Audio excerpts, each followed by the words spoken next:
Good evening. नमस्कार सभी प्यारे साथियों को। दोस्तों, मैं आप सभी का अपने इस YouTube channel career classes official पर हार्दिक अभिनंदन करता हूं। आप सभी का हार्दिक स्वागत करता हूं।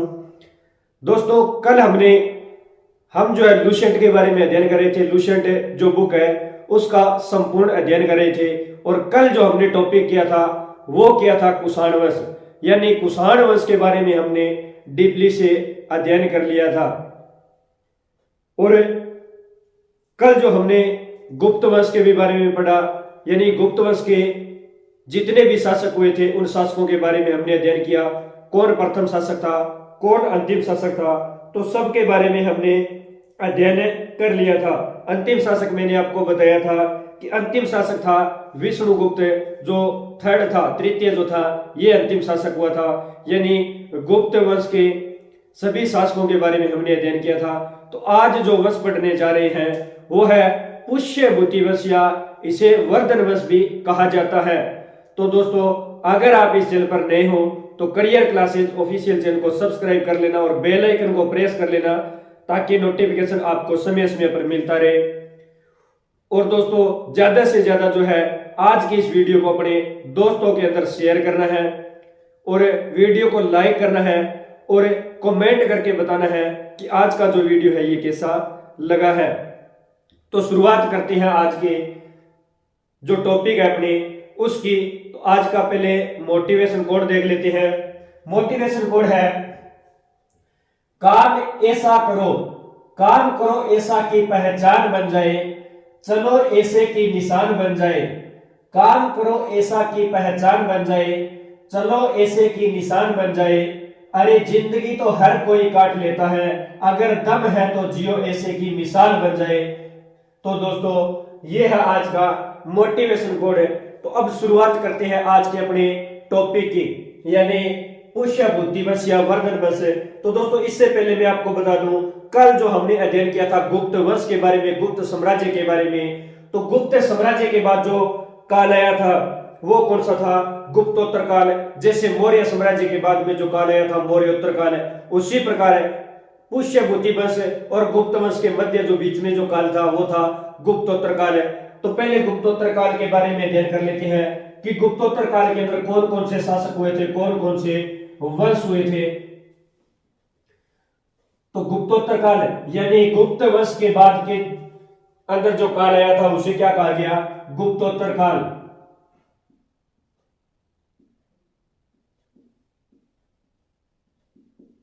गुप्तोत्तर काल। गुप्त वंश के बाद का जो काल था उसे क्या कहा गया था? तो दोस्तों, उसे गुप्तोत्तर काल कहा गया था। तो दोस्तों, गुप्तोत्तर काल यानी इसे क्या बोला जाता है? पूर्व मध्य काल भी बोला जाता है। पूर्व मध्य काल भी बोला जाता है, ध्यान में रखना है। यानी मध्य काल की शुरुआत हो चुकी है। पूर्व मध्य काल यानी गुप्तोत्तर जो काल है ये छोटे छोटे राजाओं का क्या था? वंश था, या छोटे छोटे राजाओं का क्या था? काल था, ध्यान में रखना है। छोटे छोटे जो राजा थे, छोटे छोटे राजाओं का वंश, उसे क्या कहा गया? गुप्तोत्तर काल कहा गया, ध्यान में रखना है। तो छोटे छोटे राजाओं का वंश, राजाओं का वंश, इसे क्या कहा गया? इसे गुप्तोत्तर काल कहा गया, ध्यान में रखना है। और दोस्तों, बात करें गुप्तोत्तर काल के बारे में,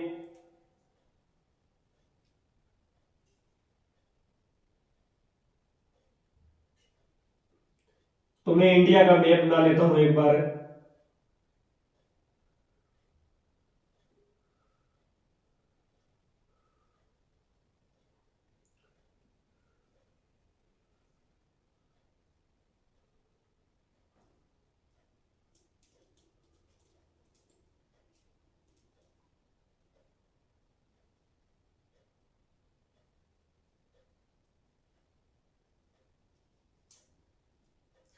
दोस्तों, ये अपना भारत था, यानी भारत के यहां पे जो शासन था, यहां पे ये था मगध। तो गुप्तोत्तर काल के अंदर जो मगध साम्राज्य था, मगध जो साम्राज्य था, यहां पर किसका काल था? यानी यहां पर कौन शासन कर रहे थे? गुप्तोत्तर काल के अंदर जो छोटे छोटे राजाओं के जो वंश थे उनके बारे में हम अध्ययन करते हैं। तो यहाँ पे मगध जो साम्राज्य था और मगध के अंदर शासन कर रहे थे परवर्ती वंश, मगध के अंदर शासन कर रहे थे परवर्ती वंश, ध्यान में रखना है।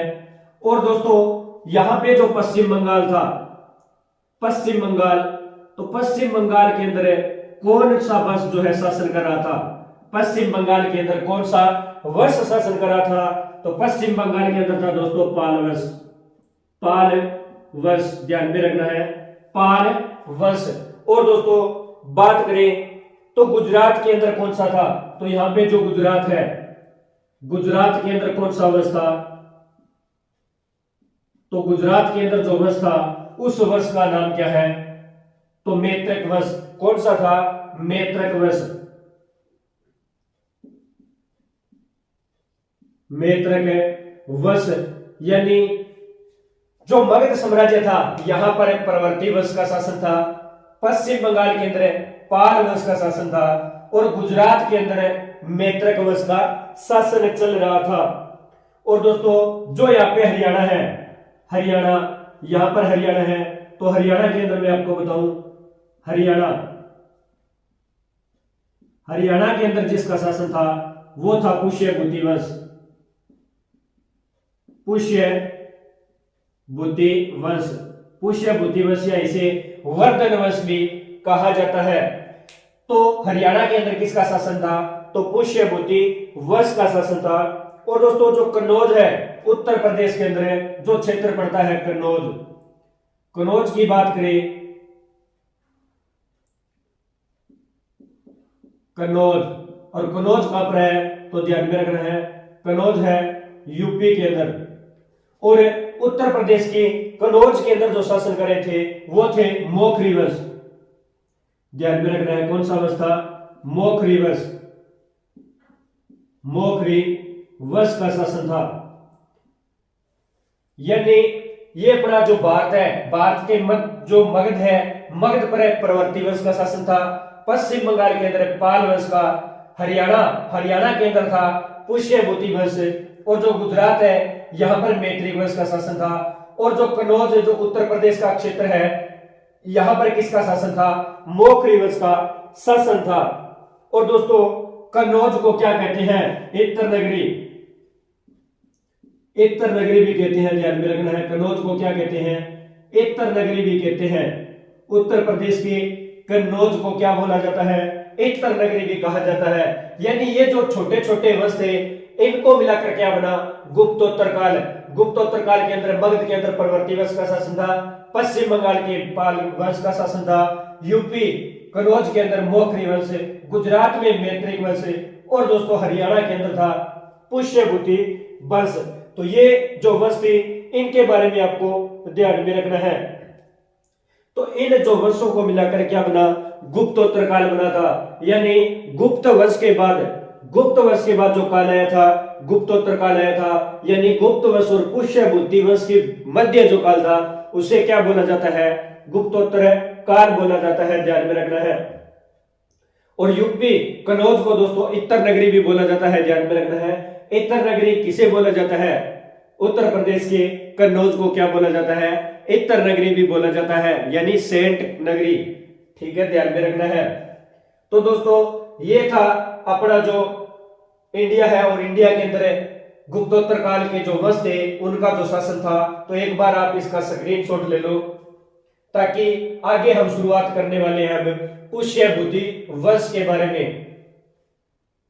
तो गुप्तोत्तर काल के अंदर ये इतने जो 5 वंश है, इन 5 वंशों से मिलाकर ही गुप्तोत्तर काल बना था। तो बात करते हैं हरियाणा के पुष्यभूति वंश की।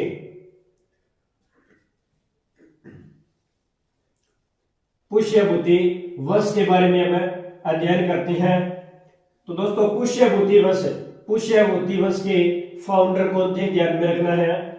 पुष्यभूति वंश को क्या बोला जाता है, पुष्यभूति वंश को ही वर्धन वंश भी बोला जाता है। और पुष्यभूति वंश के संस्थापक कौन थे, फाउंडर कौन थे, तो दोस्तों ध्यान में रखना है संस्थापक, तो संस्थापक थे प्रभाकर वर्धन, प्रभाकर वर्धन। ये क्या थे? ये पुष्यभूति वंश के संस्थापक थे। ध्यान में रखना है, प्रभाकर वर्धन पुष्यभूति वंश के संस्थापक थे। और दोस्तों बात करें इनकी पत्नी का नाम, पत्नी का नाम क्या था? पत्नी का नाम मिलता है दोस्तों यशोमती। पत्नी का नाम क्या था? यशोमती।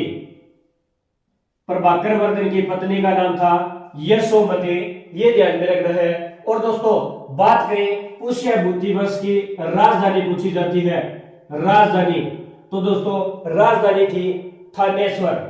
राजधानी कौन सी थी? थानेश्वर। थानेश्वर। और थानेश्वर कहां पर है? थानेश्वर कहां पर है? तो हरियाणा कुरुक्षेत्र। कहां पर है? कुरुक्षेत्र हरियाणा के अंदर जो है राजधानी है।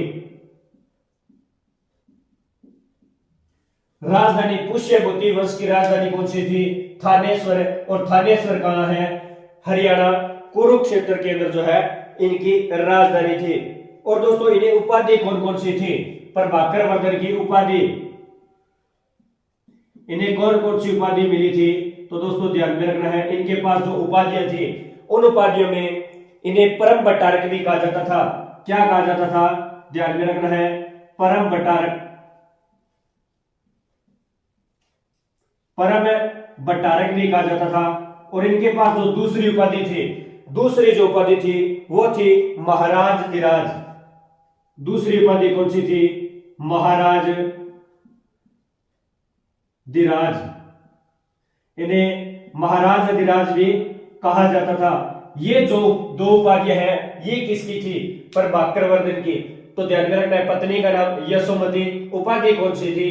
परम बटारक और महाराज अधिराज की उपाधि थी। और पुष्यभूति वंश की राजधानी थी थानेश्वर। और थानेश्वर है कुरुक्षेत्र हरियाणा के अंदर, ये ध्यान में रखना है।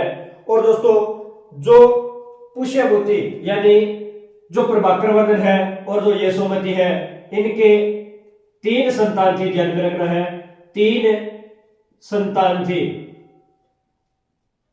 संतान थी। और तीनों में दोस्तों 2 पुत्र थे, 2 पुत्र थे और 1 पुत्री थी,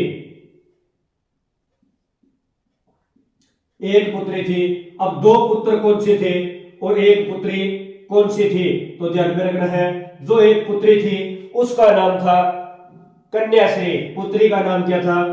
कन्याश्री।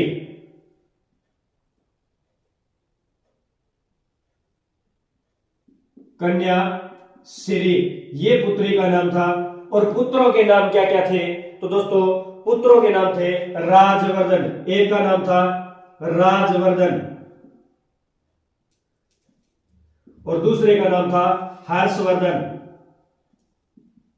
हर्षवर्धन ये 2 पुत्र थे। यानी प्रभाकर वर्धन के 3 संतान थे, तीनों में 1 पुत्री थी जिसका नाम मिलता है कन्याश्री। और 2 पुत्र थे, एक का नाम है राजवर्धन और दूसरे का नाम क्या है? हर्षवर्धन। ये आपको ध्यान में रखना है, राजवर्धन और हर्षवर्धन। और दोस्तों जो कन्याश्री थी इसकी शादी हुई थी, कन्याश्री की शादी हुई थी। और जो शादी है ये किससे हुई थी? तो कन्नौज के मोखरी वंश के राजा थे ग्रहवर्मन। इनकी जो शादी है ये शादी हुई थी कन्नौज के मोखरी वंश के, कन्नौज के मोखरी वंश के राजा थे, मोखरी वंश के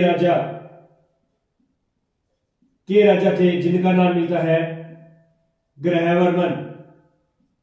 तो ग्रहवर्मन के साथ इनकी शादी हुई थी। ध्यान में रखना है, कन्याश्री की, प्रभाकर वर्धन की जो पुत्री थी कन्याश्री, कन्याश्री का जो विवाह है ये कन्नौज के मोखरी वंश के राजा थे ग्रहवर्मन। और ग्रहवर्मन के साथ क्या हुई थी? ग्रहवर्मन या इसे ग्रहवर्मा भी कहा जाता है, ध्यान में रखना है। तो ग्रहवर्मन के साथ इनकी क्या हुई थी? तो इनकी शादी हुई थी। और दोस्तों एक मालवा के शासक थे देवगुप्त, मालवा के शासक थे देवगुप्त, ध्यान में रखना है। तो यहां पे लिख देता हूं मालवा के शासक,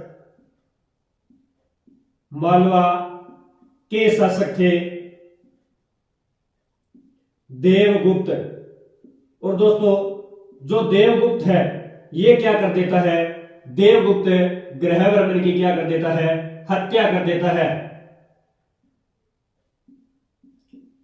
देवगुप्त जो है ये ग्रहवर्मन की क्या कर देता है, हत्या कर देता है। ध्यान में रखना है, देवगुप्त ग्रहवर्मन की क्या कर देता है, हत्या कर देता है।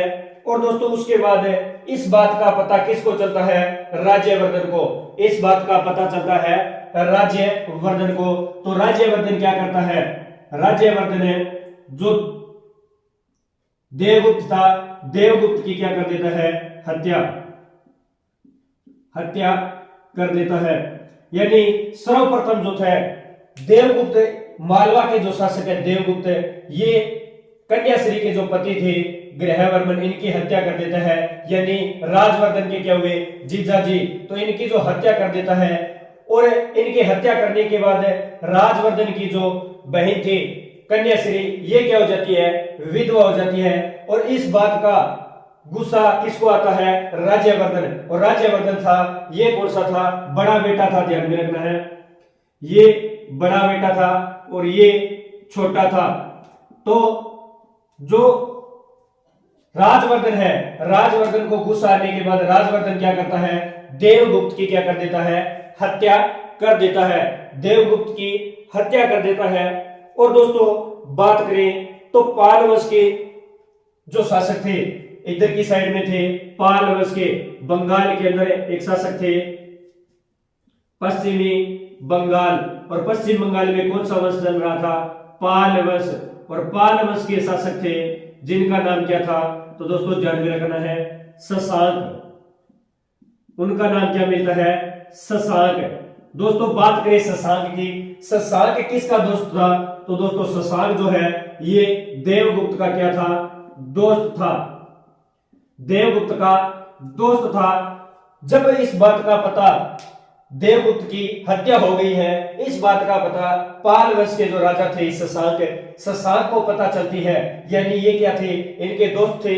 तो शशांक को जैसे ही पता चलता है तो शशांक क्या करता है, शशांक राज्यवर्धन की क्या कर देता है, हत्या कर देता है। राज्यवर्धन की क्या कर देता है, हत्या कर देता है।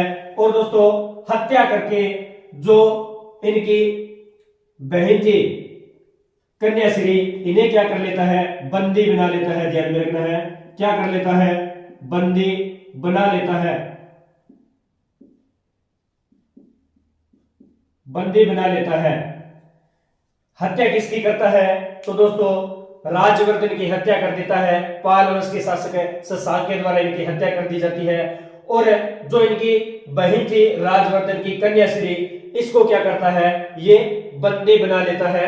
ये ध्यान में रखना है। और दोस्तों बात करें बंदी बना लेने के बाद अब जो बड़ा बेटा था प्रभाकर वर्धन का, ये तो जो है इसकी तो समाप्ति हो गई, इनकी हत्या हो गई, मृत्यु हो गई। तो इनके बाद जो राजा बने थे वो कौन बने थे, तो हर्षवर्धन राजा बने, हर्षवर्धन राजा बने थे मात्र 16 वर्ष की आयु में, मात्र 16 वर्ष की आयु के अंदर ये राजा बने थे। ध्यान में रखना है। और राजा बनने के बाद 16 वर्ष की आयु में राजा बने थे या गद्दी पर बैठे थे, 16 वर्ष की आयु में राजा बने थे या गद्दी पर बैठे थे, ये ध्यान में रखना है। और गद्दी पर बैठने के बाद जैसे ही हर्षवर्धन को पता चला कि राजवर्धन की हत्या कर दी गई है और कन्याश्री को क्या कर लिया, शशांक ने बंदी बना लिया है, तो ये क्या करता है, शशांक की क्या कर देता है, हत्या कर देता है, शशांक की हत्या कर देता है। ध्यान में रखना है, शशांक की हत्या कौन करता है, हर्षवर्धन शशांक की क्या कर देता है, हत्या कर देता है। और हर्षवर्धन जो है मात्र 16 वर्ष की आयु के अंदर गद्दी पर बैठे थे, ध्यान में रखना है, और हत्या कर देता है। और दोस्तों हर्षवर्धन जैसे ही गद्दी पर बैठता है, ये अपनी जो राजधानी थी, राजधानी को क्या कर रहा है, बदल देता है। हर्षवर्धन जो था ये राजधानी को, जो राजधानी थी, राजधानी बदलकर थानेश्वर से क्या कर देता है, पहले कौन सी थी, थानेश्वर थी, और थानेश्वर से कौन सी कर देता है, तो ध्यान में रखना है कन्नौज। थानेश्वर से अपनी राजधानी को क्या कर देता है, कन्नौज।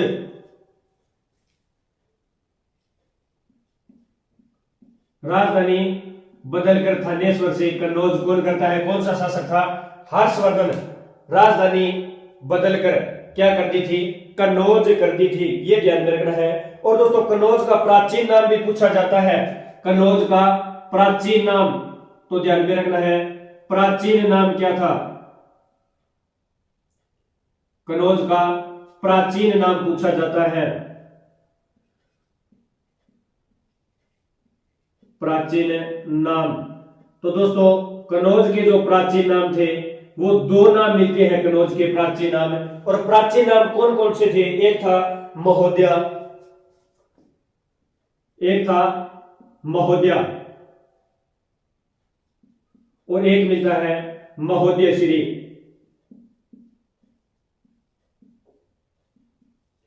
दो नाम मिलते हैं, एक था महोदया और दूसरा जो नाम मिलता है महोदयश्री। तो राजधानी थानेश्वर से कन्नौज कौन करता है, हर्षवर्धन। और कन्नौज के प्राचीन नाम कौन से हैं, एक है महोदया और दूसरा है महोदयश्री, ये दो इसके प्राचीन नाम हैं। और दोस्तों आगे बात करें तो हर्षवर्धन के बारे में, तो एक बार आप इसका स्क्रीनशॉट ले लो ताकि आगे जो हर्षवर्धन है, हर्षवर्धन के बारे में आगे हमें शुरुआत करते हैं। आई होप कि ये इतनी जानकारी आपको अच्छे से समझ में आई, लेकिन मैं एक बार आपको फिर से रिपीट करवा देता हूं।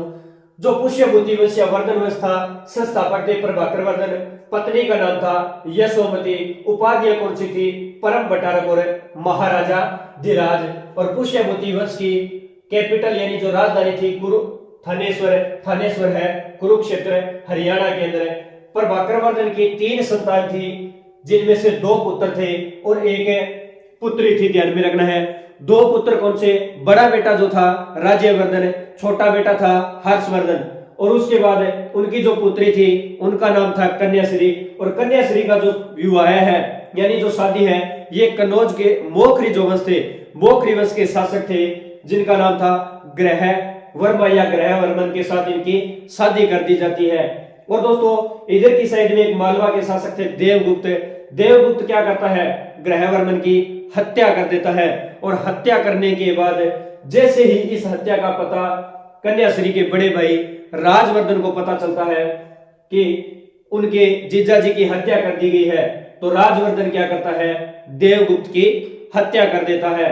और देवगुप्त की हत्या करने के बाद देवगुप्त का एक दोस्त था, यानी पश्चिम बंगाल के अंदर जो पाल वंश था, पाल वंश के जो राजा थे शशांक, शशांक जो थे ये देवगुप्त के दोस्त थे। जैसे ही ये पता चलता है शशांक को कि देवगुप्त की हत्या किसने कर दी, राजवर्धन ने कर दी है, तो शशांक क्या करता है, राजवर्धन की हत्या करके राजवर्धन की जो बहन थी कन्याश्री, उनको क्या कर लेता है, बंदी बना लेता है, कारागार के अंदर डाल देता है, अगवा कर लेता है।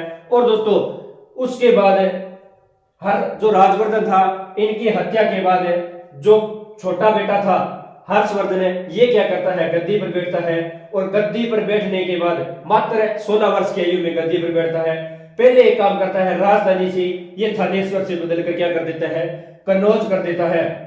और उसके बाद जैसे ही इसको पता चला कि इसके बड़े भाई और इसकी जो बड़े भाई की हत्या कर दी और जो बहन थी कन्याश्री उसको बंदी बना लिया है, तो ये क्या करता है, शशांक की हत्या करके अपनी बहन को छुड़वा देता है।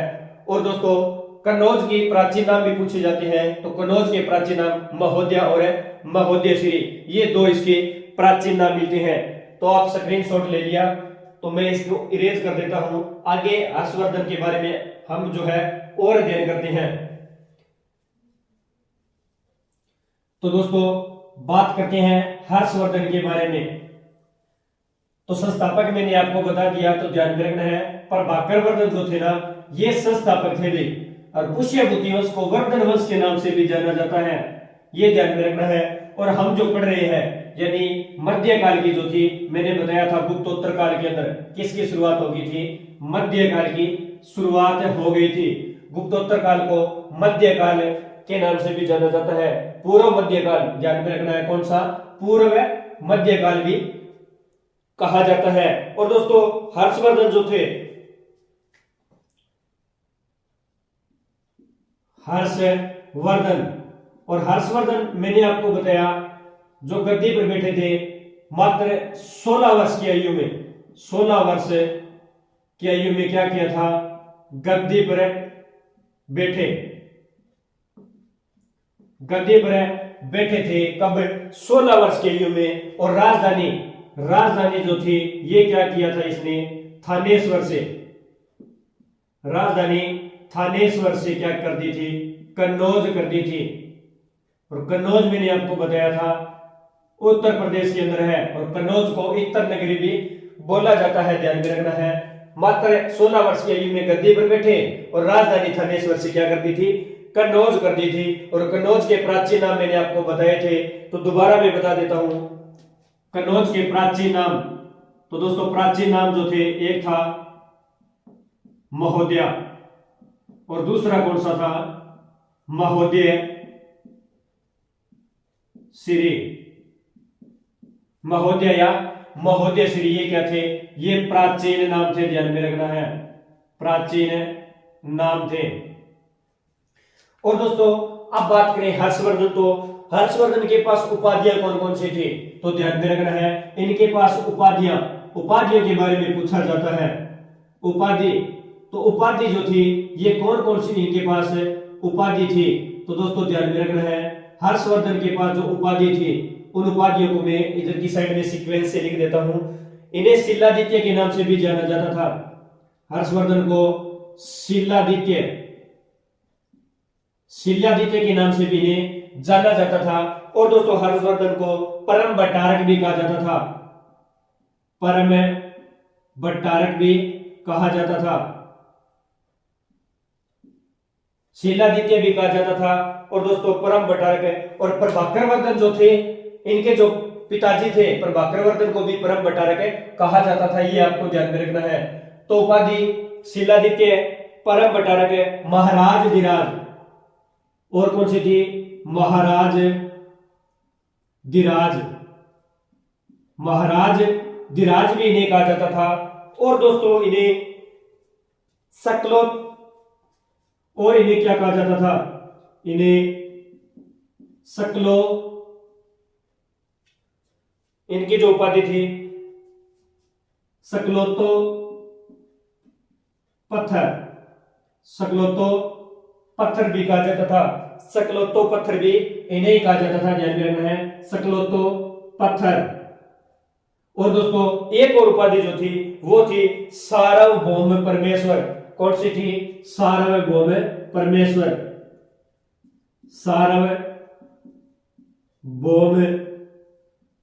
परमेश्वर, ये जो थी ये इनके पास उपाधियां थी।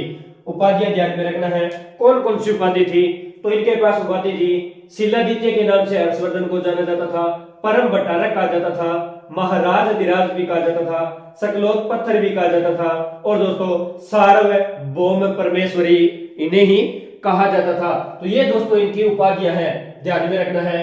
और दोस्तों बात करें हर्षवर्धन जो थे और जो सार्वभौम परमेश्वर जो उपाधि थी, और जो शिलादित्य, बात करें जो शिलादित्य जो उपाधि थी ये किसने दी थी, शिलादित्य उपाधि किसने दी थी, तो यह उपाधि किसने दी थी, तो उस व्यक्ति का नाम है हवेनसांग, हवेनसांग ने कौन सी उपाधि दी थी, शिलादित्य उपाधि किसके द्वारा दी गई थी, तो एक इतिहासकार थे हवेनसांग, और हवेनसांग ने कौन सी उपाधि दी थी, तो शिलादित्य की उपाधि हवेनसांग ने दी थी। और दोस्तों ध्यान में रखना है हवेनसांग जो है ये हर्षवर्धन के दरबार में आए थे। क्वेश्चन आता है कि हवेनसांग किसके दरबार में आए थे, तो हर्षवर्धन के दरबार में आए थे। हवेनसांग हर्षवर्धन के दरबार में आए थे। और कब आए थे हवेनसांग, तो ध्यान में रखना है दोस्तों, उस का समय था 630 ईस्वी, 630 ईस्वी में भारत आए थे, 630 ईस्वी में भारत आए। और दोस्तों भारत आने के बाद वापस जो लौटे थे वो 645 ईस्वी वापस लौटे। हवेनसांग वापस लौटे। वापस कब लौटे थे? तो दोस्तों ध्यान में रखना है 645 ईस्वी वापस लौटे थे 645 ईस्वी में। और भारत कब आए थे? 623 ईस्वी में भारत आए थे और हर्षवर्धन के दरबार में आए थे। और हवेन सांग ने हर्षवर्धन को शिलादित्य की उपाधि भी दी थी, ध्यान में रखना है। और दोस्तों जब वापस लौटे तो किस मार्ग से होकर लौटे थे, किससे गए थे? तो ध्यान में रखना है, क्वेश्चन पूछा जाता है कि हवेन सांग जब वापस लौटे तो किससे वापस गए थे, कौन से मार्ग से वापस गए थे? तो ध्यान में रखना है स्थल मार्ग वापस गए थे, स्थल मार्ग से वापस गए थे, यानी पैदल जो थे ये वापस गए थे। तो दोस्तों ध्यान में रखना है उस समय ट्रेन तो थी नहीं, क्योंकि 1853 के अंदर चली थी, और जहाज वगैरह ये तो थी, लेकिन ये कहां से गया था? ये पैदल गया था, यानी स्थल मार्ग से भारत से जो है वापिस लौटा था। कब लौटा था? 645 ईस्वी के अंदर ये लौटा था। और दोस्तों बात करें हवेन सांग को और क्या कहा जाता है? तो दोस्तों ध्यान में रखना है हवेन सांग को क्या कहा जाता है? यात्रियों का राजकुमार। हवेन सांग को यात्रियों का राजकुमार कहा जाता है। क्वेश्चन पूछा जाता है कौन सा ऐसा यात्री है जिन्हें यात्रियों का राजकुमार कहा जाता है? हवेन सांग को यात्रियों का राजकुमार कहा जाता है। और दोस्तों हवेन सांग को और क्या कहा जाता है? तो हवेन सांग को दोस्तों शाक्य मुनि कहा जाता है। क्या कहा जाता है? तो ध्यान में रखना है शाक्य मुनि भी कहा जाता है, ध्यान में रखना है। हवेन सांग को शाक्य मुनि कहा जाता है। और दोस्तों हवेन सांग को और क्या कहा जाता है? यानी यात्रियों का राजकुमार कहा जाता है और शाक्य मुनि हवेन सांग को कहा जाता है। और दोस्तों इनकी एक प्रसिद्ध पुस्तक थी, प्रसिद्ध बुक जो थी उसका नाम क्या है? तो बुक थी सीयू की, ये इनके प्रसिद्ध पुस्तक थी। यानी भारत के अंदर जो यात्रा वृत्तांत किया था, यात्रा की थी, इसका वर्णन किसके अंदर मिलता है? तो इनकी जो प्रसिद्ध पुस्तक थी सीयू की, इस बुक के अंदर जो हवेन सांग है इसकी जानकारी, भ्रमण की जानकारी मिलती है। तो ये इनकी प्रसिद्ध बुक थी, ध्यान में रखना है। और दोस्तों बात करें इन्हें नीति का पंडित भी कहा जाता है। हवेन सांग को क्या कहा जाता है? तो दोस्तों ध्यान में रखना है हवेन सांग को नीति का पंडित भी कहा जाता है। नीति का पंडित भी कहा जाता है। यह आपको ध्यान में रखना है कि कौन सा ऐसा यात्री था जिसे नीति का पंडित कहा जाता है? हवेन सांग। यात्रियों का राजकुमार हवेन सांग, शाक्य मुनि हवेन सांग, और हवेन सांग की प्रसिद्ध पुस्तक कौन सी थी? सीयू की। और दोस्तों हर्षवर्धन को उपाधियां शिलादित्य, परम भट्टारक, महाराज अधिराज, सकलोत्पथर, सार्वभौम परमेश्वर और शिलादित्य की उपाधि किसने दी थी? हवेन सांग ने। हवेन सांग हर्षवर्धन के दरबार में आए थे। कब आए थे? 630 ईस्वी में। और वापस लौटे स्थल मार्ग से कब लौटे थे? तो 645 ईस्वी में वापस लौटे थे। तो दोस्तों हर्षवर्धन के बारे में जो है आपको अच्छे से समझ में आ रहा होगा। तो ज्यादा से ज्यादा दोस्तों वीडियो को अपने दोस्तों के अंदर शेयर करना है, दोस्तों के अंदर वीडियो को शेयर करना है। और दोस्तों बात करें हवेन सांग जो था, हवेन सांग ने जो शूद्र थे, शूद्रों को क्या कहा था? हवेन सांग ने शूद्रों को क्या कहा था? तो ध्यान में रखना है शूद्रों को क्या कहा था? तो कृषक कहा था। शूद्रों को कृषक किसने कहा था? तो ध्यान में रखना है हवेन सांग ने शूद्रों को कृषक कहा था। और दोस्तों बात करें हवेन सांग जो थे, हवेन सांग नालंदा विश्वविद्यालय के अंदर, हवेन सांग ने कौन से विश्वविद्यालय के अंदर अध्ययन किया था? तो दोस्तों मैं यहां पे लिख देता हूं कौन से विश्वविद्यालय। तो जो अध्ययन किया कौन सा विश्वविद्यालय था? तो दोस्तों ध्यान में रखना है नालंदा जो यूनिवर्सिटी है, नालंदा विश्वविद्यालय है, नालंदा विश्वविद्यालय के अंदर इन्होंने अध्ययन किया था। और नालंदा विश्वविद्यालय कहां पर है? ये मैंने आपको बताया था बिहार के अंदर है। और नालंदा विश्वविद्यालय की स्थापना किसने की थी? तो मैंने एक बताया था कुमार गुप्त ने, गुप्त साम्राज्य के कुमार गुप्त के द्वारा जो है इसकी स्थापना की गई थी, ये ध्यान में रखना है। और ह्वेन-सांग ने अध्ययन किया था नालंदा विश्वविद्यालय, और नालंदा विश्वविद्यालय कहां पर है? बिहार के अंदर है। और दोस्तों नालंदा विश्वविद्यालय के शिक्षक का नाम भी पूछा जाता है, शिक्षक यानी मास्टर। मास्टर कौन थे उस समय, शिक्षक कौन थे? तो दोस्तों शिक्षक का नाम था शीलभद्र। शिक्षक का नाम क्या मिलता है? तो दोस्तों ध्यान में रखना है, शिक्षक का जो नाम मिलता है वो मिलता है शीलभद्र। शीलभद्र। तो दोस्तों अब बात करें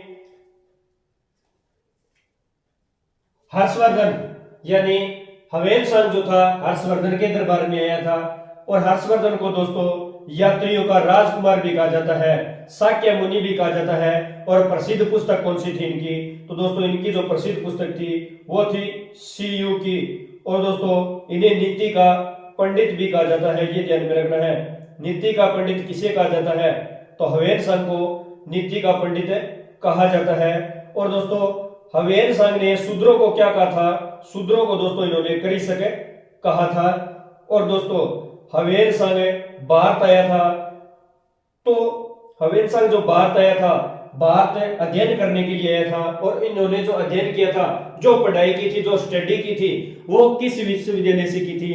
तो उस विश्वविद्यालय का नाम है नालंदा विश्वविद्यालय। और नालंदा विश्वविद्यालय कहां पर है? नालंदा विश्वविद्यालय कहां पर है? तो दोस्तों नालंदा जो विश्वविद्यालय है बिहार के अंदर है। नालंदा विश्वविद्यालय की स्थापना कुमार गुप्त ने करवाई थी। और नालंदा विश्वविद्यालय के शिक्षक कौन थे? तो शीलभद्र जो थे ये शिक्षक थे। आई होप कि दोस्तों जो इतनी जानकारी मैंने आपको हर्षवर्धन के बारे में बताई है, ह्वेन-सांग के बारे में बताई है, यानी पुष्यभूति वंश या वर्धन वंश के बारे में हमने जो अध्ययन किया है, ये इतना आपको अच्छे से समझ में आया है।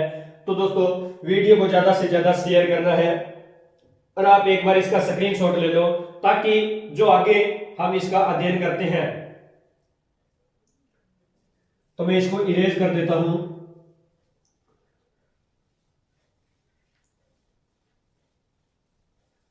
तो आगे बात करते हैं। तो दोस्तों एक कवि थे जिनका नाम मिलता है बाणभट्ट। एक कवि थे जिनका नाम क्या था?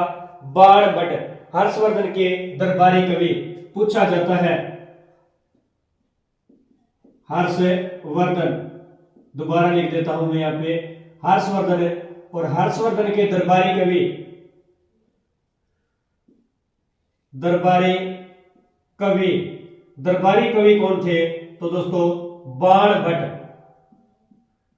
बाणभट्ट जो थे ये दरबारी कवि थे, बाणभट्ट। और दोस्तों बात करें बाणभट्ट ये दरबारी कवि थे। और बाणभट्ट की पुस्तक कौन सी है? दो बुक मिलती है बाणभट्ट की। एक का नाम है हर्षचरित। एक बुक कौन सी है? हर्षचरित। किसकी बुक है? बाणभट्ट की हर्षचरित। और दूसरी जो बुक है कादंबरी। दूसरी बुक का नाम क्या है? कादंबरी।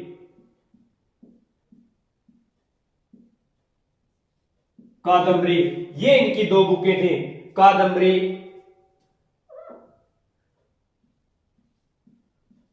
किसकी थी? दो बुकें बाणभट्ट। किसका राज दरबार कवि था?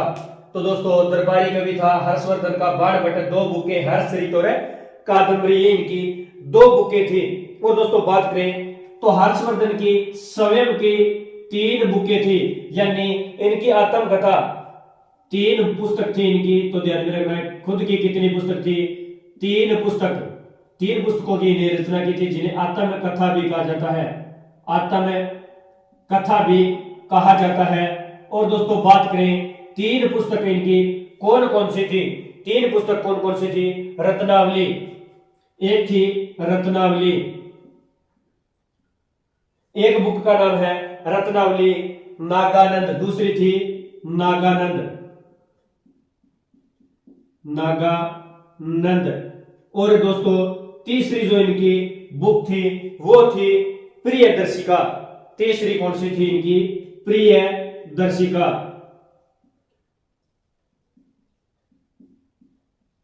ये तीन जो पुस्तक थी हर्षवर्धन की स्वयं की आत्मकथा, रत्नावली, नागानंद और प्रियदर्शिका, ये तीन जो बुकें थी ये किसकी थी?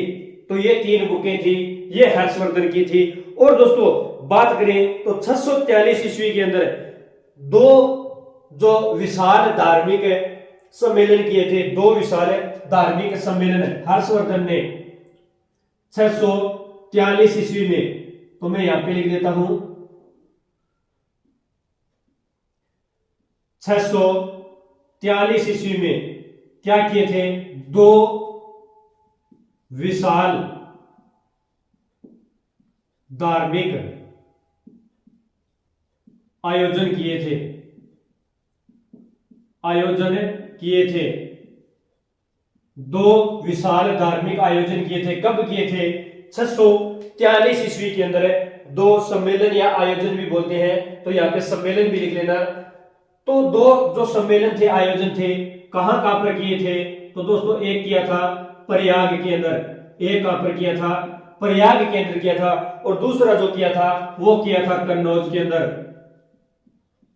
दूसरा जो सम्मेलन है कन्नौज के अंदर है, और एक जो सम्मेलन किया था वो किया था प्रयाग के अंदर किया था।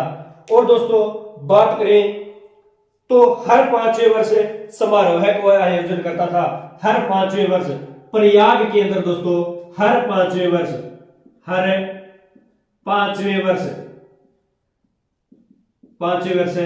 समारोह का आयोजन करते थे। का आयोजन कौन करते थे? आयोजन करते हर्षवर्धन जो है दो धार्मिक सम्मेलन करवाए थे प्रयाग के अंदर और कन्नौज के अंदर, लेकिन हर 5वें वर्ष समारोह का आयोजन करते थे। और आयोजन जो करते थे ये कहां पर करते थे? तो ध्यान में रखना है प्रयाग के अंदर जो है हर 5वें वर्ष समारोह का आयोजन करते थे। और दोस्तों जो छठा समारोह था, छठा जो समारोह था इसमें किसने भाग लिया? तो हवेन सांग ने भाग लिया था। हवेन सांग ने क्या किया था? भाग लिया था। क्यों सुनाता है कि हर्षवर्धन का कौन सा समारोह था जिसके अंदर हवेन सांग ने भाग लिया था? तो छठा समारोह था, हवेन सांग ने भाग लिया था, ये ध्यान में रखना है। और दोस्तों हर्षवर्धन के बारे में क्या जानकारी मिलती है? तो दोस्तों हर्षवर्धन था ये अंतिम हिंदू सम्राट था, अंतिम हिंदू सम्राट कौन सा था? हर्षवर्धन है अंतिम हिंदू सम्राट था, ये आपको ध्यान में रखना है। और दोस्तों इनके समय जो सिंचाई के अंदर प्रयोग किए जाने वाले साधन थे,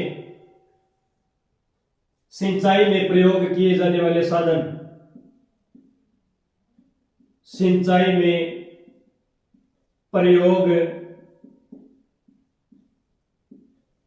किए जाने वाले साधन, सिंचाई में प्रयोग किए जाने वाले जो संसाधन थे या साधन थे उन्हें तुलना यंत्र कहते थे। क्या कहते थे? तुलना यंत्र।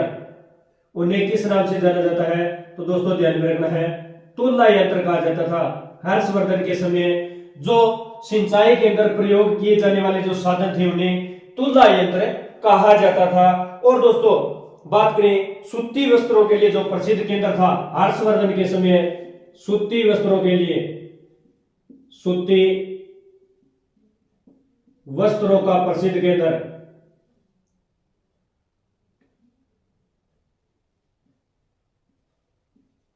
सूती वस्त्रों का प्रसिद्ध केंद्र कौन सा था? तो इनके समय प्रसिद्ध केंद्र था वो था मथुरा। प्रसिद्ध केंद्र कौन सा था? मथुरा जो था यह प्रसिद्ध केंद्र था। तो दोस्तों हमें पुष्यभूति वंश के बारे में आज ये इतनी जानकारी मिलती है। और जो आज मैंने आपको पुष्यभूति वंश के बारे में बताया है या वर्धन वंश के बारे में जो आज हमने अध्ययन किया है, उन्हें जो हमने जानकारी हासिल की है इनमें से जो है क्वेश्चन बहुत बार परीक्षा के अंदर पूछे जाते हैं। और आने वाली जो भी आपकी प्रतियोगी परीक्षाएं हैं जो सेंट्रल लेवल के आपके एग्जाम है दोस्तों उनके अंदर पूछे भी जाएंगे। तो मैंने हर्षवर्धन के बारे में पहले कुछ बता दिया था, और आगे जो हर्षवर्धन है इनके दरबारी कवि आए थे जिनका नाम था बाणभट्ट, और बाणभट्ट की दो बुकें मिलती हैं, एक है हर्षचरित और दूसरी है कादम्बरी। और हर्षवर्धन की खुद की 3 आत्मकथाएं, 3 बुक थी, रत्नावली, नागानंद और प्रिय दर्शिका। हर्षवर्धन थे ये अंतिम हिंदू सम्राट थे। और दोस्तों हर्षवर्धन 643 ईस्वी के अंदर इन्होंने 2 विशाल धार्मिक सम्मेलन किए थे, एक किया था प्रयाग के अंदर और दूसरा कहां पे किया था, कन्नौज के अंदर। और दोस्तों हर 5वें वर्ष प्रयाग जो क्षेत्र था यहाँ पर हर 5वें वर्ष समारोह का आयोजन भी करता था। और हर्षवर्धन ने जो छठा समारोह किया था इसमें जो चिनिया के हवेन शान था इसने भाग लिया था। और दोस्तों इनके समय सिंचाई में प्रयोग किए जाने वाले जो साधन थे उन्हें तुल्ला यंत्र कहा जाता था, और सूती वस्त्रों का प्रसिद्ध केंद्र इनके समय कौन सा था, मथुरा था। आई होप कि ये इतनी जानकारी आपको बहुत अच्छी लगी होगी। अगर अच्छी लगी है दोस्तों तो ज्यादा से ज्यादा वीडियो को शेयर करना है, वीडियो को लाइक करना है और कमेंट करके बताना है कि आज की जो ये क्लास है, आज का जो टॉपिक है, ये टॉपिक आपको कैसा लगा है। और दोस्तों अगर आप इस चैनल पर नए हो तो करियर क्लासेज ऑफिशियल चैनल को सब्सक्राइब कर लेना और बेल आइकन को प्रेस कर लेना ताकि नोटिफिकेशन आपको समय समय पर मिलता रहे। तो दोस्तों मिलते हैं कल अपने नेक्स्ट टॉपिक के साथ, कल इसी समय शाम को 9 बजे। तब तक के लिए धन्यवाद दोस्तों। जय हिंद, जय भारत।